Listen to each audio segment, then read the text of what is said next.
Hello and welcome. You're watching India Global. I'm Vedant Agarwal. Well, it's been a week of hectic diplomatic developments in San Francisco. A defining visual came this week of US President Joe Biden meeting his Chinese counterpart in what comes as a big breakthrough in the tensions between the two global powers, even though the meet has thrown up issues that continue to be insurmountable. Well, is there more to this beyond the optics? How should India be looking at it? We'll unpack all those aspects for you on the show. Meanwhile, India finds itself in the thick of things, at the center of this global flux. Commerce Minister Piyush Goyal's crucial visit to the US comes at a hugely opportune time for India, as New Delhi looks to expand its footprint as a key player in the global supply chain. In the war zone, meanwhile, the UN has said that Gaza is on the verge of immediate starvation as the Israeli offensive continues. So let's get started. Well, India's big semiconductor push in the US. Piyush Goyal's US visit this week was much more than a diplomatic presence in the APEC, which is a 21-nation economic grouping that has so far given the cold shoulder to India. He had a rather packed schedule. He met the who's who of the world of business in the US, top CEOs, business leaders, and even visited the rather coveted Tesla plant in California, which had, well, even Elon Musk react. But there was an underlying message to this entire visit, that India is currently in what everybody is calling the India decade. And when it comes to global supply chains and the semiconductor ecosystem, India is the place to be. Take a look at this report. A handshake of innovation, a strategic visit to electric vehicle giant Tesla's plant in California, and several meetings with America's top CEOs later. Commerce Minister Piyush Goyal's crucial US tour on the sidelines of the 21-nation economic grouping APEC that excludes India marks a turning point in New Delhi's emergence as a key stakeholder in global supply chains. In what is being called a technology partnership for the future, India and the US are stepping up cooperation in the semiconductor ecosystem to an all-time high. And India's big semiconductor push was a highlight of Goyal's meeting with the CEO of Micron, the US-based tech company looking to set up India's first chip facility in Gujarat that could create nearly 20,000 jobs in the years to come. A deal that was inked during the Prime Minister's high-stakes visit to the US this year. Talking India up to tech firms in the US, Goyal met executives from big tech startups, venture capitalists and business leaders in a bid to expand India's global innovation footprint. India today provides an opportunity like never before, and no country in the world would be able to develop their economies without the involvement of India in their supply chains for resilience, for competitiveness, and for trust. And the culmination of his 4-day US tour, the Industry Roundtable in San Francisco, led by the minister, where India and the US signed an agreement to promote innovation through cooperation among big startups and focus on investment without regulatory hurdles. Parallel to Goyal, Dr. Shankar was in the UK. In a freewheeling interaction in London, he addressed India's ties with Taiwan, another key partner in the semiconductor push. Taiwan has a reputation when it comes to electronics and of course more recently with semiconductors. So there has been an upswing in the levels of cooperation. As PM Modi said, even sky is not the limit in India-US cooperation, especially when it comes to made-in-India chips. But the big question, can this strategic partnership grow fast enough to lead India to a vantage point in the global economy amid shifting power dynamics? Vedant Agarwal for NDTV. And our big newsmaker on India Global this week. Well, Piyush Goyal himself speaks to NDTV's Sonia Singh, and he says what is actually the India story and why India is truly the place to be at this time. Take a look. You've said that the India-US relationship has nothing to do with what many say is the China plus one strategy of the United States.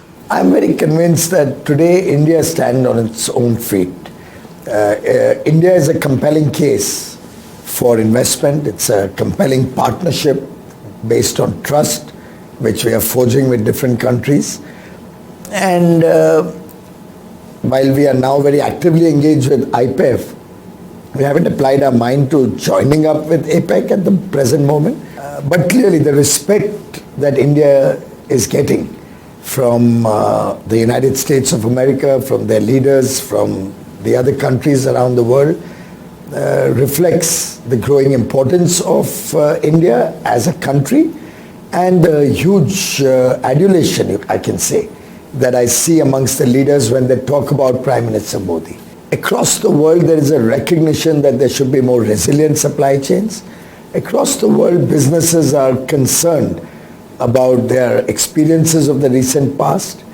They are also very concerned about transparency, about opaque business practices, about and the big value that democracy brings to the table.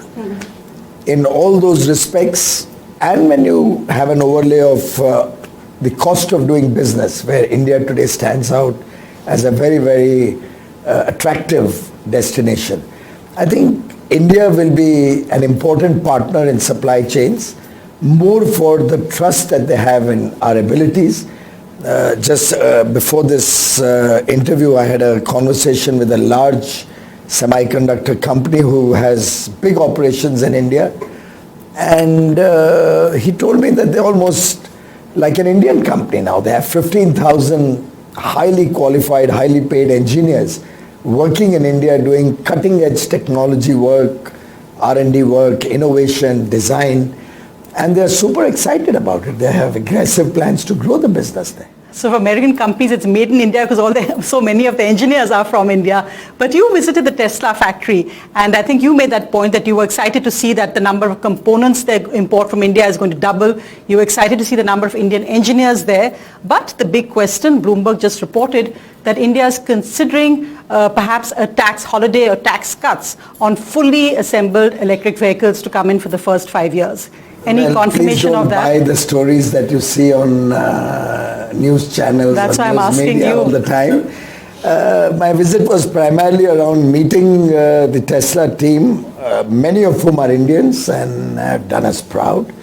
It was also to discuss their plans about an increasing India element in their supply chain, and I'm really immensely pleased at their plans to double their imports from India, and going forward they're really looking at very aggressive plans along with reputed auto component manufacturers in India. And I do think that in the years ahead the EV ecosystem in India is going to grow rapidly. Probably the fastest ramp up you'll see in the next 10 years of electric vehicles will happen in India. So you're not willing to go down that road of tax cuts. You're not thinking of that yet because you think our market is big enough. I think we'll talk to all the players and have a conversation with other electric vehicle manufacturers both in India and across the world, and come up with a cogent policy which will support the electric vehicle ecosystem. One interesting aspect has been because so often geopolitics takes matters really out of any country's planning. So we've seen that with the ban on the export of rice because of what happened in Ukraine. Now you've got what's happening in Israel and Palestine. How worried are you about looking, because of India's plan to become the third largest economy in a few years, how do you think these global conflicts are actually impacting India? And again, we talk about the voice of the global south, but India has differed quite significantly on the view on the conflict from many other countries of the global south. Today I met many large investors running some of the world's largest investment funds, and their investment plans are huge into the country. I in fact threw a couple of numbers at one or two of those companies, and every case they said, no, this is not our ambition, it's much bigger. So I think India is poised to get there to the third largest economy and then beyond. On your other point about the geopolitical situation, first of all, let me clarify, any of our bans are not because we are unable to meet the needs of others. It's just to ensure that the greed of some unscrupulous business persons or traders does not cause international prices to go crazily high. So in effect, our bans are more to keep prices both in India and in other less developed countries or emerging markets stable. We do provide rice or other food grains to all our friendly countries, to all our deserving partners, particularly the less developed countries, which is at affordable prices and helps them maintain price stability. I think we have great clarity in our thinking. Prime Minister Modi is on record to condemn terrorism in all its form anywhere in the world, and India has suffered from terrorism for years. We have been at the receiving end. I mean, almost until we removed Article 370 and 35A from the statute in Kashmir, we would have terrorism rearing its head on a daily basis. It's only in the last 4.5 years that we've finally found peace in Kashmir except for that sporadic incident. Having said that, I think we believe in the two-nation theory. We believe there should be a cessation of hostilities. We have supported the last UN resolution. And India has had a very consistent stand. A, against terrorism. B, against peaceful coexistence. Dialogue and diplomacy is the way forward. War can never be a solution. Mr. Goyal, thank you. Thank you very much. So dialogue and diplomacy is the way forward. But amid India's economic push in the US, President Biden met China's Xi Jinping in the first meeting between the two leaders after a long deadlock. Well, diplomatic ties, remember, between China and the US have been at an all-time low after Nancy Pelosi's visit to Taiwan. In fact, the two global powers agreed to increased cooperation, but the diplomatic efforts went down the drain after President Biden called Xi a dictator, revealing the fundamental differences between the two countries. But the optics, the body language, the caution with which the two sides approached each other tell a lot. Here's a report.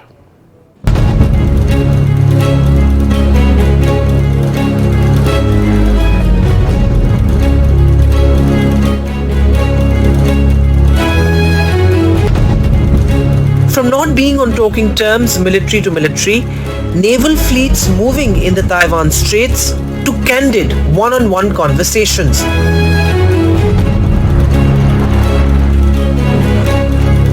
The optics of the much-anticipated Xi-Biden meet in California were mixed. When the two leaders sat down for talks, Xi Jinping hailed the promising future of China-US bilateral ties.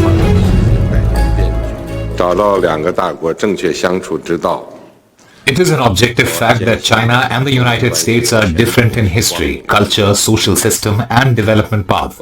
However, as long as we respect each other, coexist in peace and pursue win-win cooperation, we will be fully capable of rising above differences and find the right way for the two major countries to get along with each other. I firmly believe in a promising future of the bilateral relationship. But President Biden was more stern in his messaging. This as the United States of America heads into presidential polls in 2024.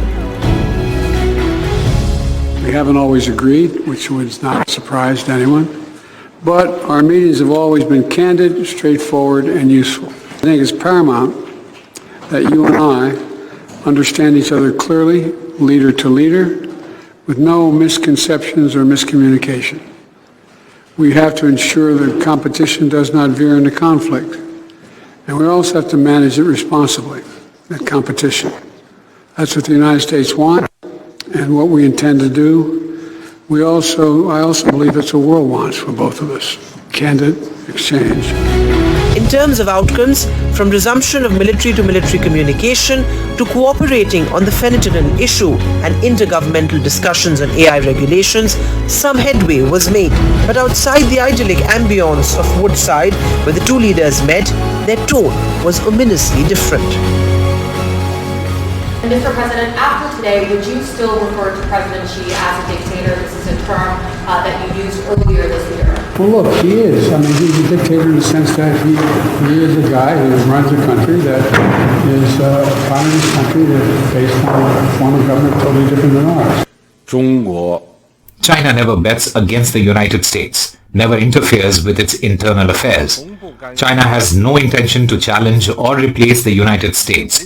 Instead, we are glad to see a confident, open and prosperous United States. Likewise, the United States should not bet against China or interfere in China's internal affairs. It should instead welcome a peaceful, stable and prosperous China. While fundamental differences were acknowledged, some even half-heartedly addressed, the jury is still out on whether President Biden has tamed the dragon, averting a second Cold War. With Shankar, Bureau Report, NDTV. So, well, that is a big question, but the Israel-Hamas war continues to be our big focus. It has entered its 6th week and the devastation in Gaza continues. Civilian deaths continue unchecked. The death toll is in thousands. But let's not forget, these are not just numbers. Little children, women, entire generations have been wiped away. Those left in the blockaded enclave are starving for food and struggling to live.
Absolutely heart-rending scenes there in Gaza.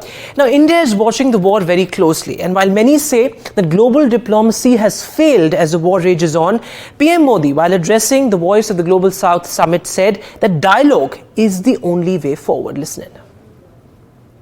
हम सभी देख रहे हैं कि पश्चिम Asia क्षेत्र की घटनाओं से नई चुनौतियां उभर रही हैं। भारत ने 7 अक्टूबर को इजराइल में हुए जघन्य आतंकी हमले की निंदा की है। हमने रिस्ट्रेंट के साथ ही डायलॉग और डिप्लोमेसी पर भी जोर दिया है। इजराइल और हमास के कॉन्फ्लिक्ट में सिविलियंस की मौत की हम कठोर निंदा करते हैं। राष्ट्रपति महमूद अब्बास जी से बात कर हमने फिलिस्तीन के लोगों के लिए मानवीय सहायता भी भेजी है। ये समय है जब ग्लोबल साउथ के देश ग्रेटर ग्लोबल गुड के लिए एक स्वर में बात करें। So, well, the big question, is the world doing enough for innocent civilians? But moving now in classic Shankar style, the External Affairs Minister minced no words while gunning for Justin Trudeau on the Hardeep Singh Nijjar issue, which remains to be one of India's most, the biggest flashpoints perhaps with Canada. Now, Shankar reiterated India's stand. This as Trudeau seemed to be on the back foot. Take a look.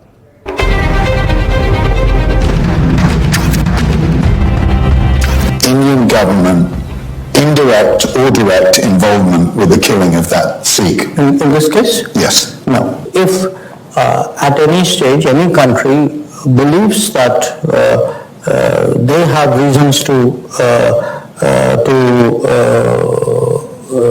suspect something like this, in fairness, they should present us with a reason. Right. Okay. So I would not justify it. I would look into it. There's this whole issue. Shankar pulling no punches in his pointed attack on Canada in the United Kingdom. How many diplomats? Months after Canada's allegations claiming India's involvement in Khalistani terrorist Hardeep Singh Nijjar's killing, New Delhi's stand remains firm. Extremism is unacceptable to India. Canadian politics has given space to violent and extreme political opinions, which I advocates separatism from India, including through violent means. And these people have been accommodated in Canadian politics. They are given the freedom to articulate their views. Gunning for Trudeau, Shankar made it clear that Canada cannot get away with the allegations without putting out evidence in the public domain. During a conversation with a journalist at an event in London, Shankar said Nijar's credentials as a terrorist are for everyone to see. He has a track record which is there in the social media. And that track record is a pretty graphic one. Shankar's strong remarks come days after Trudeau's big climb down on his position vis-a-vis India. Even as Trudeau finds himself cornered in a controversy he triggered himself, he reiterated his allegations against New Delhi. Every step of the way, we have tried to work constructively and positively with India, and we will continue to. And that means continuing to work with Indian government diplomats. This is not a fight we want to be having right now. 3 months on, the diplomatic deadlock between New Delhi and Ottawa continues, with no sign of reconciliation. Vedant Agarwal for NDTV. Looking at the world and So that stalemate continues, but moving now to the story of Nimisha Priya, an Indian nurse who has been sentenced to death in Yemen after she was convicted of killing her Yemeni sponsor and former business partner. Now this comes as a big blow to her family, which has been fighting the case in Yemen. My colleague Sneha Koshi spoke to Nimisha Priya's mother's lawyer. Listen in. 35-year-old Indian nurse in Yemen, Nimisha Priya's death sentence has been upheld by the Supreme Judicial Council in Yemen, country's highest court of appeal. Nimisha has been convicted of murdering her sponsor. However, her petitions have claimed that she was physically, financially tortured and her passport was wrongfully confiscated by her sponsor. She tried to retrieve her passport by giving him a sedative, is what she has claimed in her petition, which emerged to be an overdose. There is a forum comprising of politicians, businessmen, activists, diaspora leaders, mostly from Kerala, that are seeking justice for 39-year-old Nimisha Priya, that has now also filed a petition for Nimisha's mother to travel in a Delhi court to travel to Yemen. Now the court has asked Centre to look into the plea. I'm being joined right now by Mr. Subhash Chandran. He is Nimisha Priya's mother's lawyer. He's the one who has petitioned for this case in Delhi court. But not just that, he's also part of the forum which is fighting for justice for Nimisha Priya. Thank you very much, Mr. Subhash, for joining us. Hi, good evening. Mr. Subhash, first question. You filed the case of Nimisha's mother in the court. The court has asked the centre to look into the petition. What is the petition and why has the mother filed this petition? Please explain. Yes, this is the second petition filed by Nimisha's mother, and first petition was filed by the same Nimisha Priya International Action Council, and the court has given a order on 15th of March 2022. In the first petition which we filed before Delhi High Court, Honorable Delhi High Court, we sought the permission from the government of India to travel to Yemen. Actually, there is a travel ban since 2016 to Yemen. The Indian citizens cannot visit Yemen without the permission of Indian government. So that's why now we have only one option to save Nimisha's life, that is the blood money negotiation with the victim's family. And in this scenario, when the travel ban is there, we are unable to reach out to the victim's family for the blood money negotiation, which is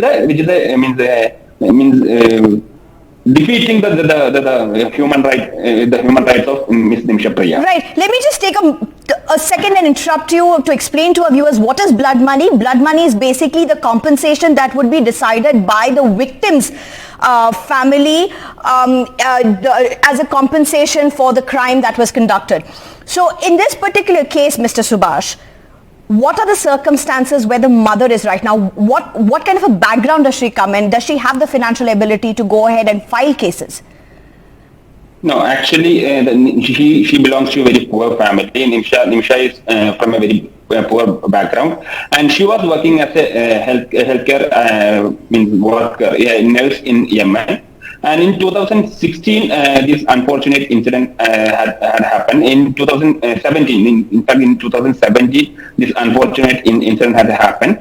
Actually, she was working there for a quite long time, and in 2016, the internal conflict had started in there. And her husband, Nimisha's husband, and the 1-year-old child traveled to India, and she was alone there. And thereafter, the victim, her sponsors started abusing her, torturing her physically, financially, and all these things. So while India says it's providing consular assistance as well. But it's the season of the World Cup, and quintessential cricket diplomacy never goes out of style. As the men in blue take on Australia in the big finale, the Australian Prime Minister has been invited to watch the much-awaited clash in the cricket pitch between the two close allies. And well, speaking of close allies, US Ambassador Eric Garcetti was bowled over by the legends of the '83 World Cup team in a friendly match. He said, "Let's bring the trophy once again home."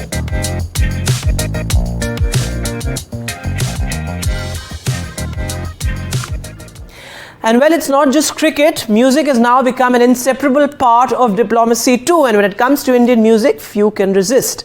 Here's the Deputy Prime Minister of Singapore trying his hand at the sitar.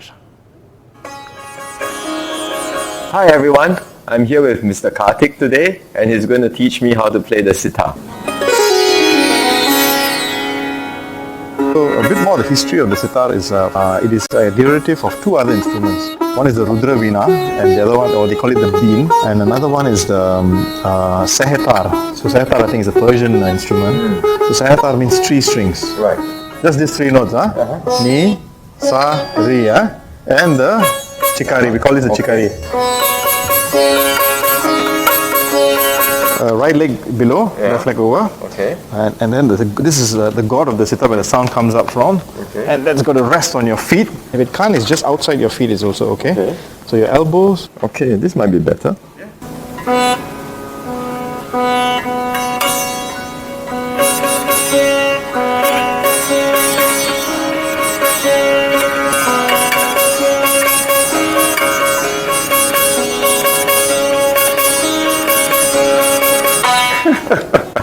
It's quite fun. Yeah. Thank you once again, Karthik, for teaching me how to play the sitar. I really enjoyed it. Thank you, DPM, for having me come over.